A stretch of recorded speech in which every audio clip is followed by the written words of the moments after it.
Hi friends. Today we are reading chapter 15 of Bram Stoker's Dracula. Hopefully we won't have too many interruptions this morning. It's morning for me. Possibly not for you. Here we go. Dr. Seward's diary continued. For a while, sheer anger mastered me. It was as if he had, during her life, struck Lucy on the face. I smote the table hard and rose up as I said to him, "Dr. Van Helsing, are you mad?" He raised his head and looked at me, and somehow the tenderness of his face calmed me at once. "Would I were," he said. "Madness were easy to bear compared with truth like this. Oh, my friend, why, think you, did I go so far round? Why take so long to tell you so simple a thing? Was it because I hate you, and I have hated you all my life? Was it because I wished to give you pain?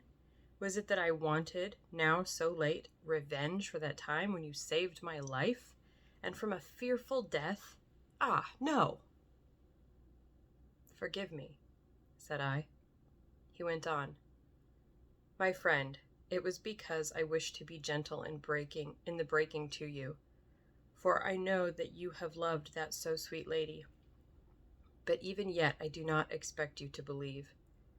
It is so hard to accept at once any abstract truth that we may doubt such to be possible when we have always believed the no of it.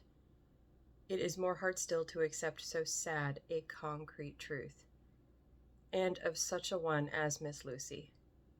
Tonight I go to prove it. Dare you come with me?" This staggered me. A man does not like to prove such a truth. Byron excepted from the category jealousy, and prove the very truth he most abhorred. He saw my hesitation and spoke. "The logic is simple. No madman's logic this time, jumping from tussock to tussock in a misty fog. If it be not true, then proof will be relief. At worst, it will not harm. If it be true, there is the dread. Yet very dread should help my cause, for in it some need of belief. Come, I tell you what I propose. First, that we go off now and see that child in the hospital. Dr. Vincent, of the North Hospital, where the papers say the child is friend of mine, and I think of yours, since you were in his class at Amsterdam. He will let 2 scientists see his case, if he will not let 2 friends. We shall tell him nothing, but only that we wish to learn. And then... He took a key from his pocket and held it up. "And then we spend the night, you and I, in the churchyard, where Lucy lies. This is the key that locked the tomb. I had it from the coffin man to give to Arthur." My heart sank within me, for I felt that there was some fearful ordeal before us. I could do nothing, however, so I plucked up what heart I could and said that we had better hasten, as the afternoon was passing. We found the child awake. It had had a sleep and taken some food, and altogether was going on well. Dr. Vincent took the bandage from its throat and showed us the punctures. There was no mistaking the similarity to those which had been on Lucy's throat. They were smaller, and the edges looked fresher, that was all. We asked Dr. Vincent to what he attributed them, and he replied that it must have been a bite of some animal, perhaps a rat, but for his own part he was inclined to think it was one of the bats which are so numerous in the northern heights of London. "Out of so many harmless ones," he said, "there may be some wild specimen from the south of a more malignant species. Some sailor may have brought one home, and it managed to escape, or even from the zoological gardens, a young one may have got loose, or one be bred there from a vampire. These things do occur, you know. Only 10 days ago a wolf got out, and was, I believe, traced up in this direction. For a week after, the children were playing nothing but Red Riding Hood on the heath and in every alley in the place until this Bloofer lady scare came along.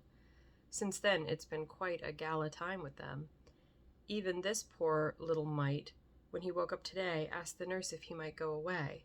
When she asked him why he wanted to go, he said he wanted to play with the bloofer lady.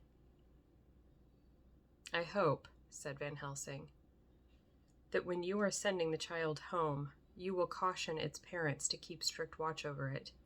These fancies to stray are more dangerous, most dangerous, and if the child were to remain out another night, it would probably be fatal. But in any case, I suppose you will not let it away for some days? Certainly not for a week at least, longer if the wound is not healed. Our visit to the hospital took more time than we had reckoned, and the sun had dipped before we came out. When Van Helsing saw how dark it was, he said, "There is no hurry. It is more late than I thought. Come, let us seek somewhere that we may eat, and then we shall go on our way." We dined at Jack Straw's castle, along with a little crowd of bicyclists and others who were genially noisy. About 10 o'clock, we started from the inn. It was then very dark, and the scattered lamps made the darkness greater when we were once outside their individual radius. The professor had evidently noted the road we were to go on, for he went on unhesitatingly. But as for me, I was in quite a mix-up as to locality. As we went further, we met fewer and fewer people, till at last we were somewhat surprised when we met even the patrol of horse police going their usual suburban round. At last we reached the wall of the churchyard, which we climbed over. With some little difficulty, for it was very dark and the whole place seemed so strange to us, we found the Westenra tomb. The professor took the key and opened the creaky door, and standing back politely, but quite unconsciously, motioned me to precede him. There was a delicious irony in the offer, in the courtliness of giving preference on such a ghastly occasion. My companion followed me quickly and cautiously drew the door to. After carefully ascertaining that the lock was a falling and not a spring one, in the latter case, we should have been in a bad plight. Then he fumbled in his bag, and taking out a matchbox and a piece of candle, proceeded to make a light. The tomb in the daytime, and when wreathed with fresh flowers, had looked grim and gruesome enough. But now, some days afterwards, when the flowers hung lank and dead, their whites turning to rust and their greens to browns, when the spider and the beetle had resumed their accustomed dominance, when time-discolored stone and dust-encrusted mortar and rusty, dank iron and tarnished brass and clouded silver plating gave back the feeble glimmer of a candle, the effect was more miserable and sordid than could have been imagined. It conveyed irresistibly the idea that life, animal life, was not the only thing which could pass away. Van Helsing went about his work systematically, holding his candle so that he could read the coffin plates, and so doing it that the sperm dropped in white patches which congealed as they touched the metal. He made assurance of Lucy's coffin, another search in his bag, and he took out a turn screw.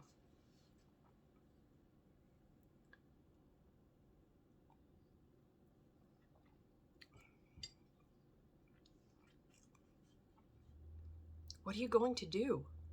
I asked. "To open the coffin. You shall yet be convinced." Straight away he began taking out the screws, and finally lifted off the lid, showing the casing of lead beneath. The sight was almost too much for me. It seemed to be as much an effort to the dead as it would have been to have stripped off her clothing in her sleep whilst living. I actually took hold of his hand to stop him. He only said, "You shall see." And again, fumbling in his bag, took out a tiny fret saw. Striking the turn screw through the lead with a swift downward stab, which made me wince, he made a small hole, which was, however, big enough to admit the point of the saw. I had expected a rush of gas from the weak old corpse. We doctors, who have had to study our dangers, have to become accustomed to such things, and I drew back towards the door. But the professor never stopped for a moment. He sawed down a couple of feet along one side of the lead coffin, and then across and down the other side. Taking the edge of the loose flange, he bent it back towards the foot of the coffin, and holding up the candle into the aperture, motioned me to look. I drew near and looked. The coffin was empty. It was certainly a surprise to me, and gave me a considerable shock, but Van Helsing was unmoved. He was now more sure than ever of his ground, and so emboldened to proceed in his task. "Are you satisfied now, friend John?" he asked. I felt all the dogged argumentativeness of my nature awake within me as I answered him. "I am satisfied that Lucy's body is not in that coffin, but that only proves one thing." "And what is that, friend John?" "That it is not there." "That is good logic," he said, "so far as it goes. But how can you account for it not being there?" "Perhaps a body snatcher," I suggested. "Some of the undertaker's people may have stolen it." I felt that I was speaking folly, and yet it was the only real cause which I could suggest. The professor sighed. "Ah, well," he said, "we must have more proof. Come with me." He put on the coffin lid again, gathered up all his things and placed them in the bag, blew out the light, and placed the candle also in his bag. We opened the door and went out. Behind us he closed the door and locked it. He handed me the key, saying, "Will you keep it? You had better be assured." I laughed. It was not a very cheerful laugh, I'm bound to say, as I motioned him to keep it. "A key is nothing," I said. "There may be duplicates, and anyhow it's not difficult to pick a lock of that kind." He said nothing, but put the key in his pocket. Then he told me to watch at one side of the churchyard, whilst he could watch at the other. I took up my place behind a yew tree, and I saw his dark figure move until the intervening headstones and trees hid it from my sight.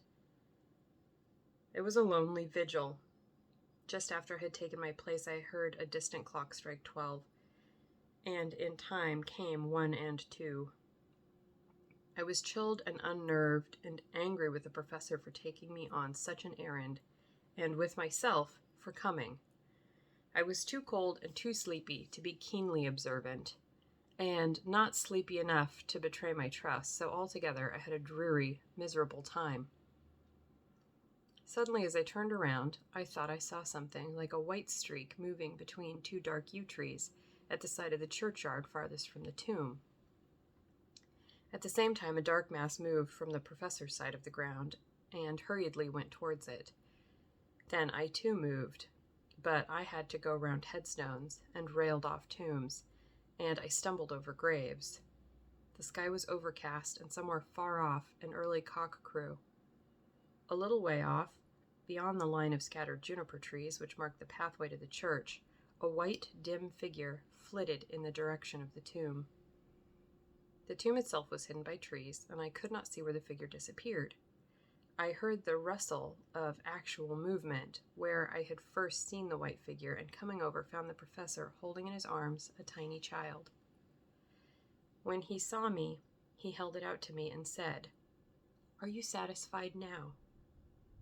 "No," said in a way that I felt was aggressive. "Do you not see the child?" "Yes, it is a child, but who brought it here, and is it wounded?" I asked. "We shall see," said the professor, and with one impulse, we took our way out of the churchyard, he carrying the sleeping child. When we had got some little distance away, we went into a clump of trees and struck a match and looked at the child's throat. It was without a scratch or scar of any kind. "Was I right?" I asked triumphantly. "We were just in time," said the professor thankfully. We had now to decide what we were to do with the child, and so consulted about it. If we were to take it to a police station, we should have to give some account of our movements during the night.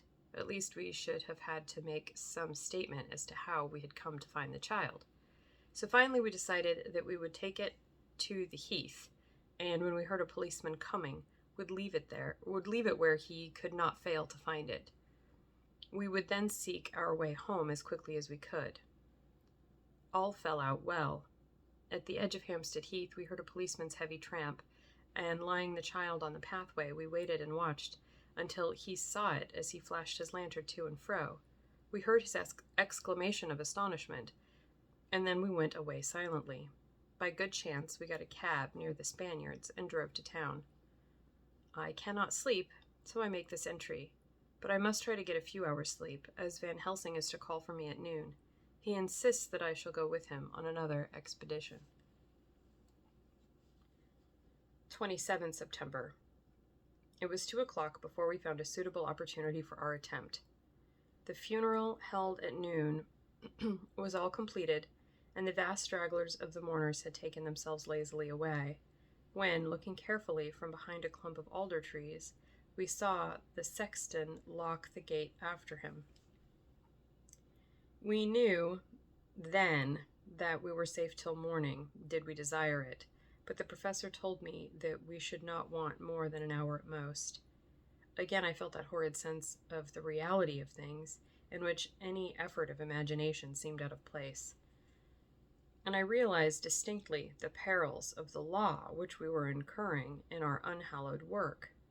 Besides, I felt it was all so useless.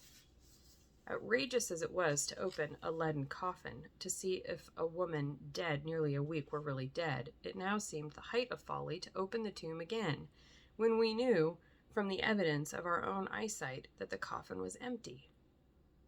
I shrugged my shoulders, however, and rested silent, for Van Helsing had a way of going on his own road no matter who remonstrated. He took the key, opened the vault, and again courteously motioned me to proceed. The place was not so gruesome as last night, but oh, how unutterably mean-looking when the sunshine streamed in. Van Helsing walked over to Lucy's coffin, and I followed. He bent over and again forced back the leaden flange, and then a shock of surprise and dismay shot through me. There lay Lucy, seemingly just as we had seen her the night before her funeral. She was, if possible, more radiantly beautiful than ever, and I could not believe that she was dead. The lips were red, nay, redder than before, and on the cheeks was a delicate bloom. "Is this a juggle?"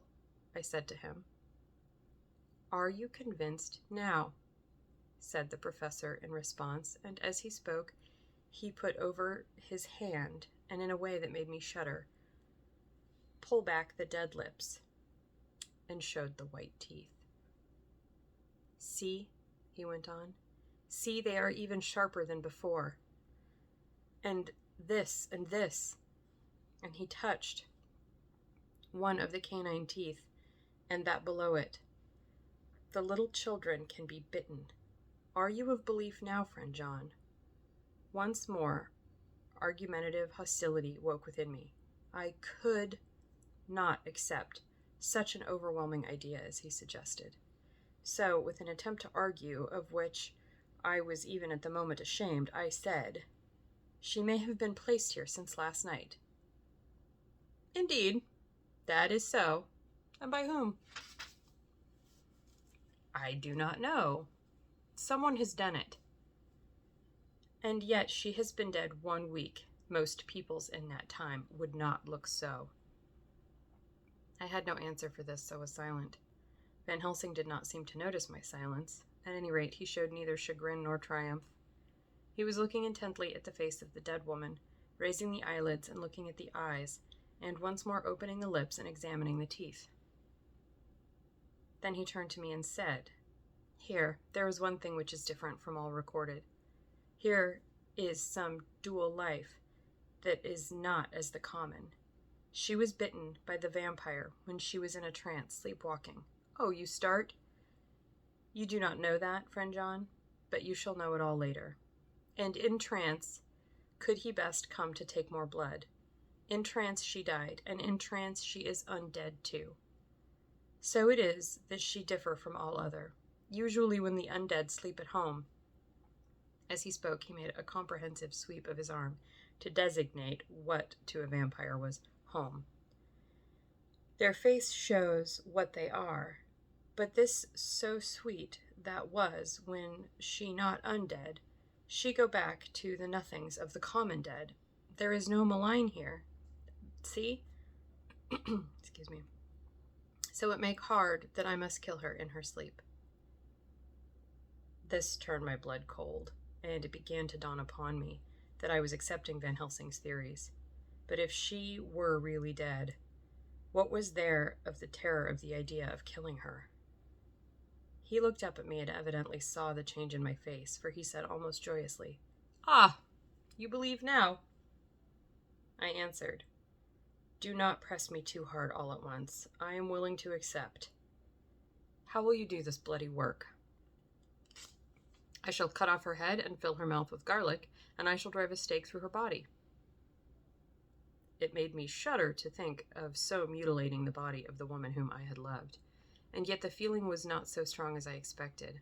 I was, in fact, beginning to shudder at the presence of this being, this undead, as Van Helsing called it, and to loathe it. Is it possible that love is all subjective, or all objective? I waited a considerable time for Van Helsing to begin, but he stood as if wrapped in thought. Presently he closed the catch of his bag with a snap and said, "I have been thinking and have made up my mind as to what is best. If I did simply follow my inclining, I would do it now at this moment, what is to be done. But there are other things to follow, and things that are 1,000 times more difficult, in that them we do not know. This is simple. She have yet no life taken, though that is of time, and to act now would be to take danger from her forever. But then we may have to want Arthur, and how shall we tell him of this? If you who saw the wounds on Lucy's throat, and saw the wound so similar on the child's at the hospital, if you who saw the coffin empty last night and full today, with a woman who have not changed only to be more rose and more beautiful in a whole week after she die, if you know of this, and know of the white figure last night that brought the child to the churchyard, and yet of your own senses you did not believe, how then can I expect Arthur, who know none of those things, to believe?" He doubted me when I took him from her kiss when she was dying. I know he has forgiven me, because in some mistaken idea I have done things that prevent him say goodbye as he ought, and he may think that in some more mistaken idea this woman was buried alive, and that in most mistake of all we have killed her. He will then argue back that it is we, mistaken ones, that have killed her by our ideas, and so he will be much unhappy always. Yet he never can be sure, and that is the worst of all. And he will sometimes think that she he loved was buried alive, and that will paint his dreams with horrors of what she must have suffered. And again he will think that we may be right, and that his so beloved was, after all, an undead. No, I told him once, and since then I learn much. Now, since I know it is all true, 100,000 times more do I know that he must pass through the bitter waters to reach the sweet. He, poor fellow, must have 1 hour that will make the very face of heaven grow black to him. Then we can act for good all around and send him peace. My mind is made up. Let us go. You return home for tonight to your asylum and see that all be well. As for me, I shall spend the night here in this churchyard in my own way. Tomorrow night you will come to me at the Berkeley Hotel at 10 of the clock. I shall send for Arthur to come too, and also that so fine young man of America that gave his blood. Later we shall all have work to do. I come with you so far as Piccadilly, and there dine, for I must be back here before the sun set." So we locked the tomb and came away, and got over the wall of the churchyard, which was not much of a task, and drove back to Piccadilly. Note left by Van Helsing in his portman to Berkeley Hotel, directed to John Seward, M.D., not delivered. 27 September. Excuse me. Friend John, I write this in case anything should happen. I go alone to watch in the churchyard. It pleases me that the undead, Miss Lucy, shall not leave tonight, that so on the morrow night she may be more eager Therefore, I shall fix some things she like not, garlic and a crucifix, and so seal up the door of the tomb. She is young as undead, and will heed. Moreover, these are only to prevent her coming out. They may not prevail on her wanting to get in, for then the undead is desperate, and must find the line of least resistance, whatsoever it may be. I shall be at hand all the night from sunset till after the sunrise, and if there be aught that may be learned, I shall learn it. For Miss Lucy, or from her, I have no fear, but that other to whom is there that she is undead, he have now the power to seek her tomb and find shelter. He is cunning, as I know from Mr. Jonathan, and from the way that all along he have fooled us when he played with us for Miss Lucy's life, and we lost. And in many ways the undead are strong. He have always the strength in his hand of 20 men, even we 4 who gave our strength to Miss Lucy.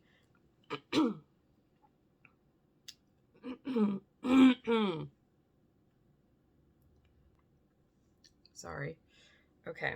He have always have the strength in his hand of 20 men, even we 4 who gave our strength to Miss Lucy. It also is all to him. Besides, he can summon his wolf, and I know not what. So if it be that he come thither on this night, he shall find me, but none other shall, until it be too late. But it may be that he will not attempt the place. There is no reason why he should. His hunting ground is more full of game than the churchyard where the undead women sleep, and one old man watch. Therefore, I write this in case. Take the papers that are with this, the diaries of Harker and the rest, and read them, and then find this great undead, and cut off his head, and burn his heart, or drive a stake through it, so that the world may rest from him. If it be so, farewell. Van Helsing. Dr. Seward's Diary, 28th September. It is wonderful what a good night's sleep will do for one.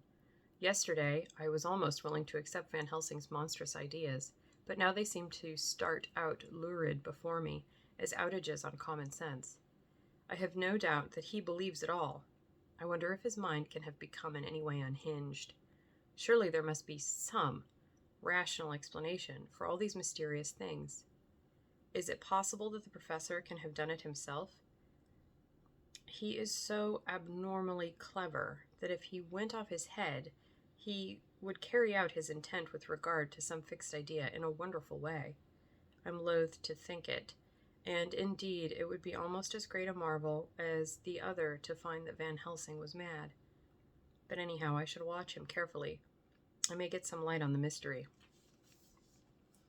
29 September, morning. Last night, at a little before 10 o'clock, Arthur and Quincy came into Van Helsing's room. He told us all what he wanted us to do, but especially addressing himself to Arthur, as if all our wills were centered on his. He began by saying that he hoped we would all come with him, too. For, he said, there is a grave duty to be done there. You were doubtless surprised at my letter? This query was directly addressed to Lord Godalming. I was. It rather upset me for a bit. There's been so much trouble around my house of late that I could do without any more. I've been curious, too, as to what you mean. Quincy and I talked it over, but the more we talked, the more puzzled we got. Till now, I can say for myself that I'm about up a tree as to any meaning about anything. Me too, said Quincy Morris laconically. Oh, said the professor. Then you are nearer the beginning, both of you, than friend John here, who has to go a long way back before he can even get so far as to begin.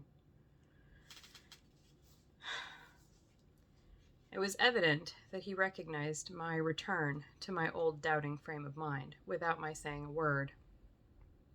Then, turning to the other two, he said with intense gravity, I want your permission to do what I think good this night. It is, I know, much to ask, and when you know what it is I propose to do, you will know, and only then, how much. Therefore, may I ask that you promise me in the dark so that afterwards, though you may be angry with me for a time, I must not disguise from myself the possibility that such may be. You shall not blame yourselves for anything." "That's frank, anyhow," broke in Quincy. "I'll answer for the professor. I don't quite see his drift, but I swear he's honest, and that's good enough for me." "Thank you, sir," said Van Helsing proudly. "I have done myself the honor of counting you one trusting friend, and such endorsement is dear to me." He held out a hand, which Quincy took. Then Arthur spoke out. "Dr. Van Helsing, I don't quite like to buy a pig in a poke, as they say in Scotland, and if it be anything in which my honor as a gentleman or my faith as a Christian is concerned, I cannot make such a promise. If you can assure me that what you intend does not violate either of these two, then I give my consent at once, though for the life of me I cannot understand what you're driving at." "I accept your limitation," said Van Helsing, "and all I ask of you is that if you feel it necessary to condemn any act of mine, you will first consider it well and be satisfied that it does not violate your reservations." "Agreed," said Arthur. "That is only fair. And now that the pourparlers are over, may I ask what it is we are to do?" "I want you to come with me, and to come in secret, to the churchyard at Kingston."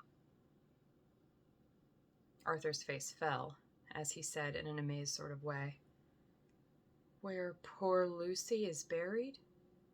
The professor bowed. Arthur went on. "And when there?" "To enter the tomb." Arthur stood up. "Professor, are you in earnest, or is it some monstrous joke?" "Pardon me, I see that you are in earnest." He sat down again, but I could see that he sat firmly and proudly as one who is on his dignity. There was silence until he asked again, "And when in the tomb?" "To open the coffin." "This is too much," he said, angrily rising again. "I am willing to be patient in all things that are reasonable, but in this desecration of the grave of one who—" He fairly choked with indignation. The professor looked pityingly at him. "If I could spare you one pang, my poor friend," he said, "God knows I would. But this night our feet must tread on thorny paths, or later, and forever, the feet you love must walk in paths of flame." Arthur looked up with set white face and said, "Take care, sir. Take care."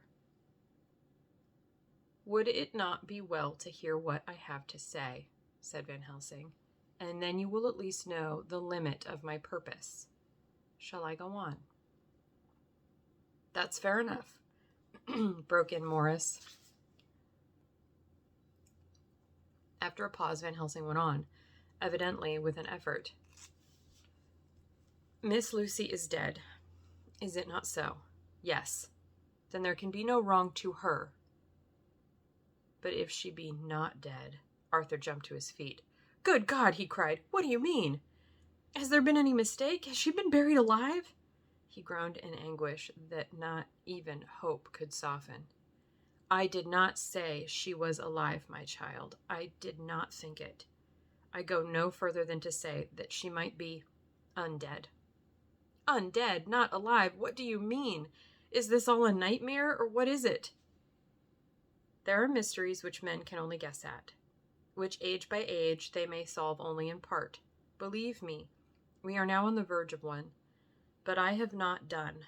May I cut off the head of dead Miss Lucy?" "Heavens to earth, no!"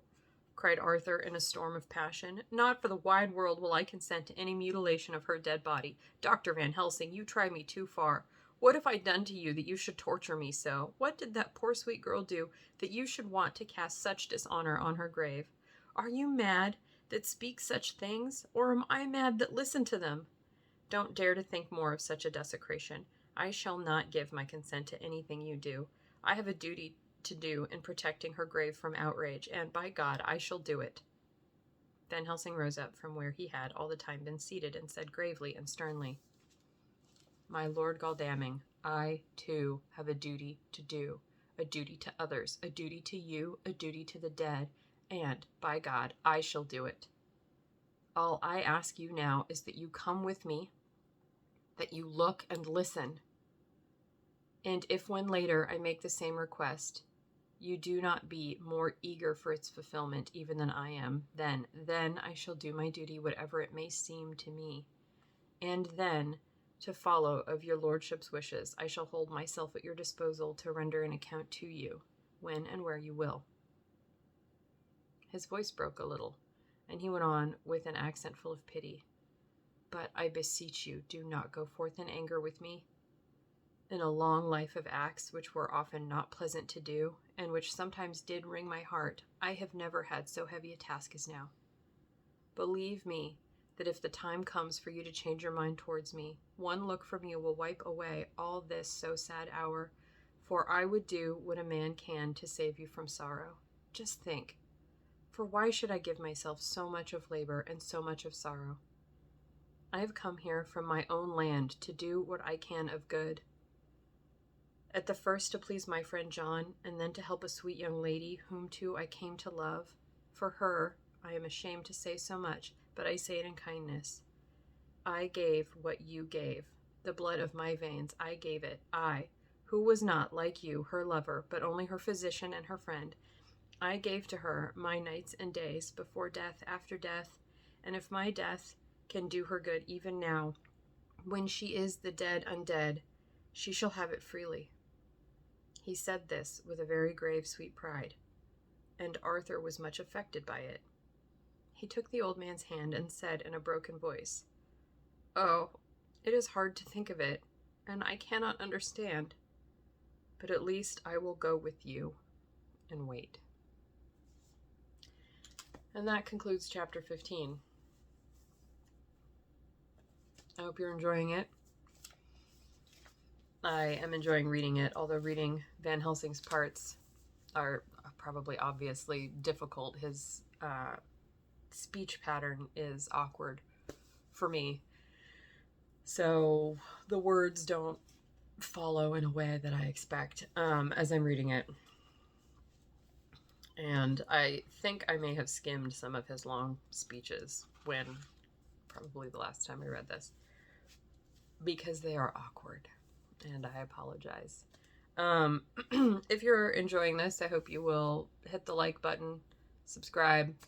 I've got still half this book to read, and I'm going to. I also have a podcast called Definitely Storytime. It is on Google Podcasts, Spotify, Anchor FM.